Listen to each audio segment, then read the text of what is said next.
കരം മൂവി കണ്ടിറങ്ങിയിരിക്കുകയാണ്. വിനീത് ശ്രീനിവാസന്റെ ഡയറക്ഷനിൽ വന്ന കരം.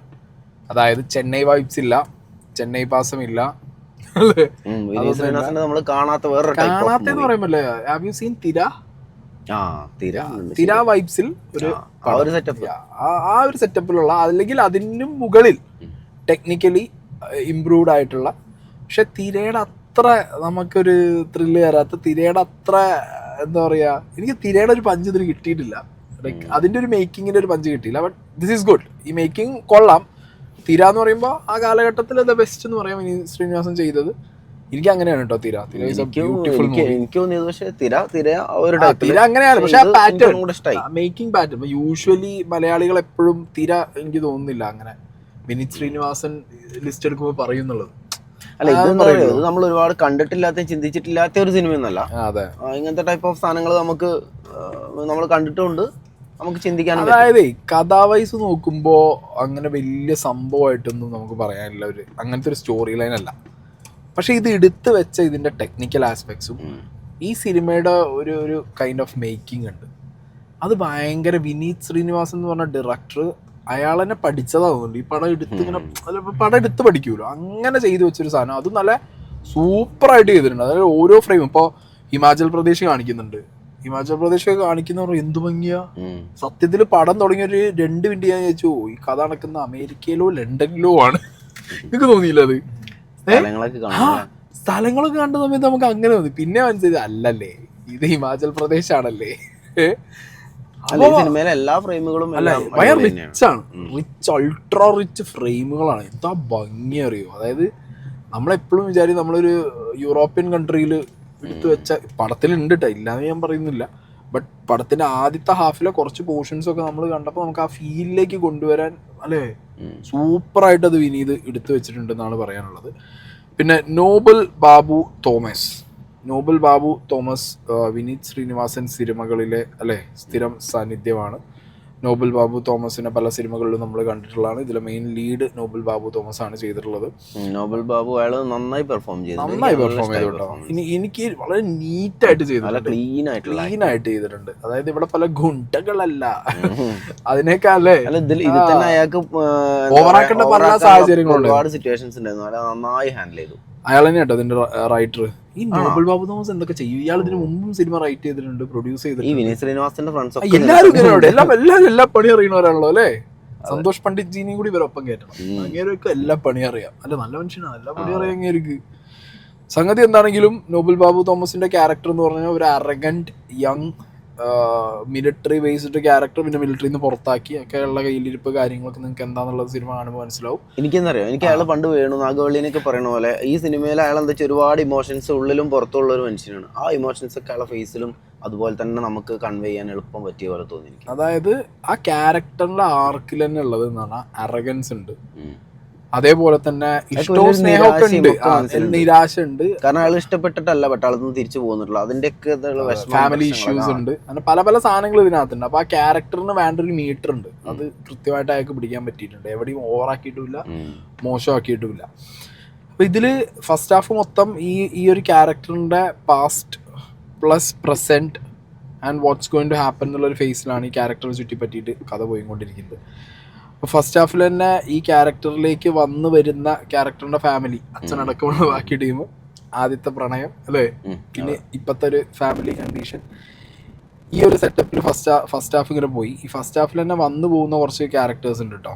നോബൽ ബാബു അല്ലാതെ പിന്നെ വന്നു പോയതാരൊക്കെയാണ്, നമ്മളുടെ ഓൺട്രി മറിയം, ഫസ്റ്റ് ഹാഫിലെ നായിക ഓൺട്രി മറിയം എന്ന് പറഞ്ഞ ഷീസ് ഗുഡ്, കൊള്ളാം, കുഴപ്പമില്ലാതെ. അവർക്ക് ആവശ്യമുള്ള കംപ്ലീറ്റ് ഉണ്ട്. അപ്പൊ അങ്ങനെ അവരുടെ ഒരു പോർഷൻസ് ഒക്കെ അവർ നന്നായിട്ട് വൃത്തിയായിട്ട് ചെയ്തിട്ടുണ്ട്. സെക്കൻഡ് ഹാഫിലാണ് കൂടുതൽ ഇഷ്ടം. സെക്കൻഡ് ഹാഫിൽ കുറെ അധികം ചെയ്യാണ്ടായിരുന്നു. കാരണം എന്താ വെച്ചിട്ടുണ്ടെങ്കിൽ അവരനുഭവിക്കുന്ന ഒരുപാട് ട്രോമയിൽ കൂടെ കടന്നു വരുന്ന ഒരു സ്ത്രീയാണ്, അതിന്റെ അവരുടെ ഫേസിൽ കാണാം നന്നായിട്ട്. അതായത് നമുക്ക് എന്താ പറയുക, ഇവരാരും ഒരു എന്താ പറയാ 1, 2, 3 സിനിമകളിൽ അഭിനയിച്ചോ അല്ലെങ്കിൽ ആദ്യത്തെ സിനിമയിൽ അഭിനയിച്ചോ എന്നുള്ള ഫീലിംഗ് ഒന്നും ഇല്ല അതിലാരും. അതാ രസം. വിനീത് ശ്രീനിവാസൻ ഇവരൊക്കെ വെച്ച് നമ്മളെ കോച്ചടക്കം അതെ എല്ലാവരും, എവ്രി വൺ. ഇവാൻ അടക്കമുള്ളവർ നിങ്ങൾ നോക്കിക്കഴിഞ്ഞാൽ ഇവാനൊന്നും നമ്മൾ ഒരിക്കലും ഒരുപാട് കാലമായിട്ട് ആക്ടിങ് ആണ് അയാളെ പോട്ടെ, അയാളെ കേരള ബ്ലാസ്റ്റേഴ്സും ഇവാൻ കോച്ചും ആശാനും ഒക്കെ നമ്മളെ മൈൻഡിലേ നിൽക്കില്ല. അതാണ് അയാളെ സാധാരണ നമ്മള് ലാലേട്ടനൊക്കെ പറയുമല്ലോ, ഒരു ക്യാരക്ടർ ചെയ്യുമ്പോൾ നമ്മളെ ലാലേട്ടനാ തോന്നാത്ത രീതിയിലാണ്. ഒരു സിനിമ അല്ലെങ്കിൽ ഒരു 10 സിനിമ അല്ലെങ്കിൽ 20 സിനിമ അഭിനയിച്ചതിനേക്കാൾ ഫെയിം ഉള്ള ഒരാളാണ് ഇവാൻ. ആശാൻ എന്ന് പറഞ്ഞു കഴിഞ്ഞാൽ കേരളത്തില് കേരള ബ്ലാസ്റ്റേഴ്സിനെ ഇഷ്ടപ്പെടുന്ന, ഫുട്ബോളിനെ ഇഷ്ടപ്പെടുന്നവർക്ക് ആശാൻ എന്ന് പറഞ്ഞാൽ അത്രയും വലുതാ. അല്ല, ഇവിടുത്തെ ഒരു ISL ബ്ലാസ്റ്റേഴ്സ് കളിക്കുന്ന ഒരു പ്ലെയറിനേക്കാൾ വലിയ അയാളെ സ്ക്രീനിൽ കാണുമ്പോൾ പോലും പറഞ്ഞു. അയാൾ നമുക്ക് കേരള ബ്ലാസ്റ്റേഴ്സ് ഓർമ്മയില്ല, കോച്ച് ഓർമ്മയില്ല, ഇവാനും ഓർമ്മയില്ല. അയാൾ ശരിക്കും ആൻഡ്രോ അങ്ങനെ എന്താണ് അങ്ങനെ ക്യാരക്ടറിന്റെ പേര് വന്നിട്ടാ. ചേങ്ങായി ചില സീനൊക്കെ ഉണ്ടല്ലോ, സീൻ വില്ലൻ, കൊടൂര വില്ലൻ, സീൻ വില്ലൻ. നല്ലൊരു മലയാളി അല്ലാന്ന് പോലും നമ്മൾ ചിന്തിക്കൂല. അങ്ങനെ തോന്നിയത് മലയാളി എല്ലാം ചിന്തിക്കില്ല. അല്ല, മലയാളി നമ്മള് മലയാളി വില്ലന്മാരെ കണ്ടിട്ട് ഇത് മലയാളി അല്ലാത്തൊരു വില്ലനാന്ന് നമുക്ക് ഫീൽ ചെയ്യില്ല. വിനീത് ശ്രീനിവാസൻ ഒരു മലയാളി അല്ലല്ലോ ഇയാളതില്. അല്ല, ഇയാള് മലയാളി അല്ല, ഞാൻ പറയണത് അപ്പുറത്ത് നിൽക്കണ വില്ലൻ ഏത് ആളാണ്, ഒന്നും നമ്മൾ, അതായത് അയാള് നമുക്ക് മലയാളികൾക്ക് അറിയുന്ന നമ്മൾ ആശാനാണെന്ന് നമ്മൾ ചിന്തിക്കില്ല, അതല്ലേ പറയാൻ വന്നത്. അപ്പൊ സംഗതി ഈ ഇവാന്റെ ക്യാരക്ടറിലേക്ക് എത്തിയത് വിനീത് ശ്രീനിവാസൻ ഒരു ഇന്റർവ്യൂ പറഞ്ഞത്, ഒരു സായിപ്പിനെയും വേണം, എന്നാ പിന്നെ മലയാളികൾക്ക് അറിയുന്ന ഒരു സായിപ്പിനെയും വേണം. ആരെ കിട്ടും നോക്കി കിടന്നപ്പോഴാണ് അത്രയും അറിയുന്ന ഒരാളാണ് ഇവാൻ. ഇവാനൊക്കെ ഒരു രക്ഷയില്ലാത്തവനെയാണ് ഇവാനൊക്കെ അഭിനയിച്ചിട്ടുള്ളത്. പിന്നെ ബാബുരാജ്,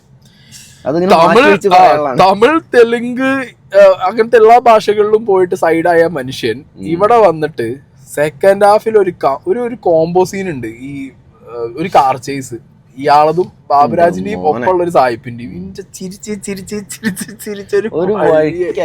ഭയങ്കര കുറച്ച് സീന് ചിരിച്ച് മണ്ണ് കൊറേ അധികം സിനിമകളിൽ ഇപ്പൊ മലയാളത്തിൽ നിന്ന് വിട്ട് ബാക്കി ഭാഷകളിൽ അത് വലിയ പടത്തിൽ പോയിട്ട് സൈഡ് അതിനേക്കാൾ മെച്ചം അയാൾക്ക് ഇതേപോലെ മലയാള സിനിമയിൽ നല്ലൊരു ഐറ്റം ചെയ്യുന്നതാട്ടാ. ഇനിയിപ്പോ 5-6 പടം ചെയ്തില്ലെങ്കിൽ പോലും ഇത് ഓർമ്മ ഉണ്ടാവും. അതേപോലെ ഈ പടത്തില് വിനീത് ശ്രീനിവാസൻ എലമെന്റ്സ് കുറച്ചുണ്ട്. എനിക്ക് റൈറ്ററും വിനീത് ശ്രീനിവാസും കൂടി മെച്ചതാവുന്നുണ്ട്. ഡോളോന്റെ ഒരു സാധനം, അങ്ങനെ 1-2 മറ്റേ ഒരു ഭയങ്കര രസമുള്ള 1-2 ഐറ്റംസ് ഇതിനകത്ത് രസമായിട്ടോ സംഭവം. അത് നിങ്ങൾക്ക് തിയേറ്ററിൽ പോയി കാണുമ്പോഴാണ് അതിന്റെ ഫ്ലേവർ കിട്ടുക. അതായത് ആ സിറ്റുവേഷന് ഒട്ടും ചേരാത്തത് എന്നൊക്കെ നമുക്ക് തോന്നിപ്പോവാവുന്ന സിറ്റുവേഷൻസ് വെച്ച് കൊണ്ടുവന്ന് പല സിനിമകളിലും ഞാൻ കണ്ടിട്ടുണ്ട്.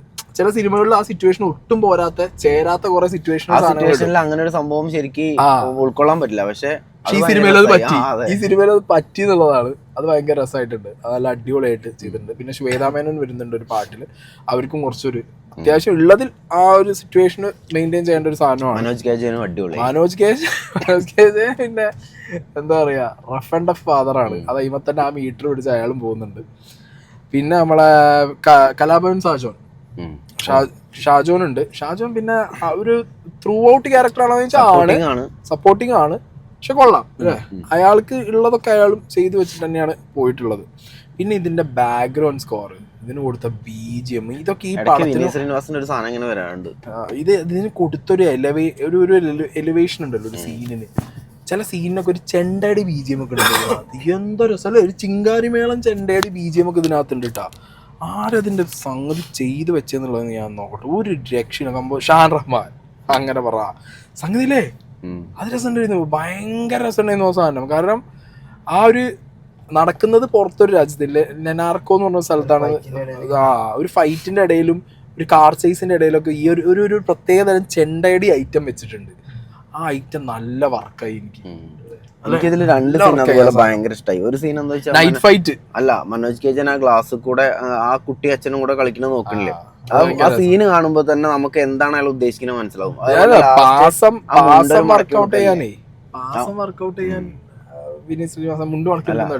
നമ്മൾ ആശാൻ പറയുന്ന പോലെ ഇന്ത്യൻസ് ഇമോഷണൽ ഫ്ലിക്സ്, അത് വേറെ പറയുന്നത് നല്ല കുഴപ്പമില്ല, നമ്മൾ ഫ്ലിക്സ് ആക്കി. ഷാൻ റഹ്മാൻ വെച്ച മ്യൂസിക് ഭയങ്കര രസമുണ്ടായിരുന്നു. ഓരോ സിറ്റുവേഷനിലും ഈ പടത്തിന് ഭയങ്കര ഹൈ ആണ് ആ സാധനങ്ങൾ കൊടുത്തത്. ജോമോണ്ടി ജോൺ എന്ത് പറയാനുണ്ട് ഈ സിനിമാറ്റോഗ്രാഫറെ, എമ്മാതിരി ഫ്രെയിം, എച്ചാതി ഫ്രെയിം, ആ ഒരു ഇന്റർനാഷണൽ ഫ്രെയിംസ് ഉണ്ടല്ലോ ഇതിനകത്ത്. കാർ ചേസ് ഉണ്ട്, എല്ലാവരും അങ്ങനത്തെ ഒരു ഇന്റർനാഷണൽ എലമെന്റ്സ് ഒക്കെ ഉണ്ട്.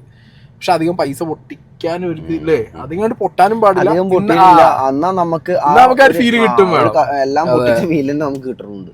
രഞ്ജൻ അബ്രഹാമാണ് എഡിറ്റർ. കാരണം ഇവരൊക്കെ എഡിറ്ററിനൊക്കെ എടുത്ത് പറയാൻ കാരണം എന്താ അറിയോ, ഇതിന്റെ എഡിറ്ററൊക്കെ എടുത്ത് ഓരോ ഷിഫ്റ്റുകളുണ്ട്, ഓരോ സീന് ഷിഫ്റ്റ് ചെയ്യുന്നതൊക്കെ ഭയങ്കര ക്രിസ്പും ക്ലീനും ആയിട്ടാണ് വെച്ചിട്ടുള്ളത്. എവിടെയും നമുക്കൊരു ജർക്ക് ഫീല്, ജമ്പും ജർക്കൊന്നും ഇല്ലാതെയാണ് ആ സാധനങ്ങൾ. വെച്ചിട്ടുണ്ടെങ്കിൽ ഒന്നാമത് വിനീത് ശ്രീനിവാസന്റെ പടം ആയതുകൊണ്ട് തന്നെ ഒരു പഠിച്ച കുട്ടി പോയിട്ട് പരീക്ഷ എഴുതുന്ന ഫീൽ ഉണ്ടായിരുന്നു സിനിമ കാണുമ്പോൾ. അതെ, വിനീത് ശ്രീനിവാസൻ ഹി ഹിംസെൽഫ്, ഞാൻ പറയുമ്പോ ഇപ്പോ കഥയുടെ സൈഡ് നോക്കുമ്പോ ഒരുപാട് ഫ്ലോസ് ഉണ്ട്. കഥയുടെ സൈഡ് നോക്കുമ്പോ നമുക്ക് കുറെ കണ്ടതും കേട്ടതും നമുക്ക് അതന്നെ ആയിരിക്കും സംഭവിക്കാൻ പോകണം, എല്ലാം നമുക്ക് പ്രഡിക്റ്റബിൾ ആണ്.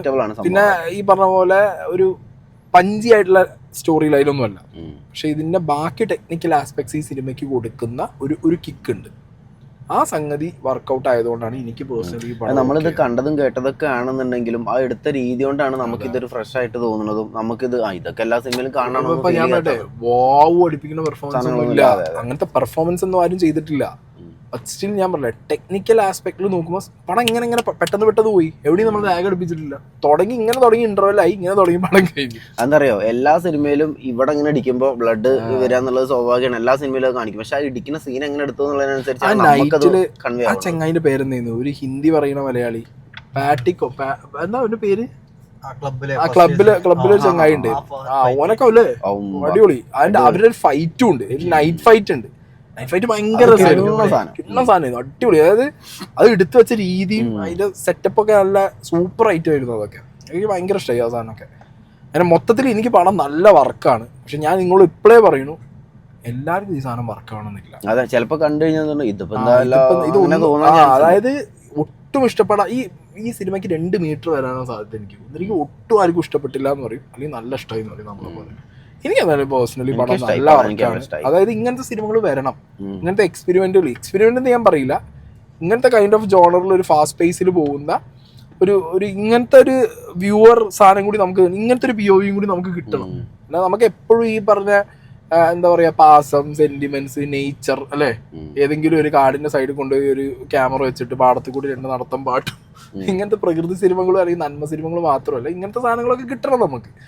അങ്ങനെ കിട്ടുമ്പോഴാണ് നമ്മളുടെ അല്ലേ സിനിമയുടെ നന്മകൾ മാത്രമാകുമ്പോഴും മറ്റത് മാത്രമാകുമ്പോഴും ബോറാണ്.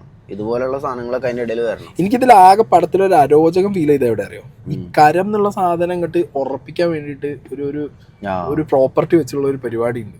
അതെനിക്ക് എവിടേക്കോ ഒരു ചില സ്ഥലത്ത് നല്ല അടിപൊളിയായിട്ട് വർക്കാവും, ചില സ്ഥലത്ത് വർക്കാണ്, ചില സ്ഥലത്ത് അത് ഒരു ഏച്ചുകൂട്ടിയ പോലത്തെ ഒരു ഫീൽ വന്നിട്ടുണ്ടായിരുന്നു. അങ്ങനെ ആകെ മൊത്തം നോക്കുമ്പോൾ അല്ലേ ഡീസന്റ് പെർഫോമൻസ്, നറേഷൻ അടിപൊളിയാണ്, എല്ലാവരുടെ പെർഫോമൻസ് അടിപൊളിയാണ്, നന്നായിട്ട് എടുത്തിട്ടുണ്ട്. എനിക്ക് ഒരു average watch, decent watch, very decent watch. നമുക്ക് ഒട്ടും എന്ത് ചെയ്യില്ല, സമയം പോയിന്നോ പൈസ നഷ്ടപ്പെട്ടു എന്നോ നമ്മളെ കൊണ്ട് ഒരിക്കലും തോന്നിപ്പിക്കാത്ത ടെൻഷനും പ്രഷറൊക്കെ അടിച്ചിരിക്കുകയാണ് സിനിമ തുടങ്ങുമ്പോൾ ബാബുരാജ് സെക്കൻഡ് ഹാഫിൽ ബാബുരാജ് ബാക്കി ചെയ്തോളും പരിപാടികൾ. അപ്പൊ ഓക്കെ, പരിപാടി തീർന്നിരിക്കല്ലേ. ഓജിക്ക് പോകണമെന്നുണ്ട്, സഹിച്ചിരിക്കാൻ പറ്റുമോ എന്നുള്ളത് മാത്രമേ ഞാൻ ചിന്തിക്കുന്നുള്ളൂ. സഹിക്കാൻ പറ്റുക പവർ സ്റ്റാർ കല്യാൺ, ഓജിക്ക് പോകണം, സഹിച്ചെന്നെ ഇരിക്കേണ്ട ഒരു തോന്നുന്നുണ്ട്. ഞാൻ നോക്കട്ടെ.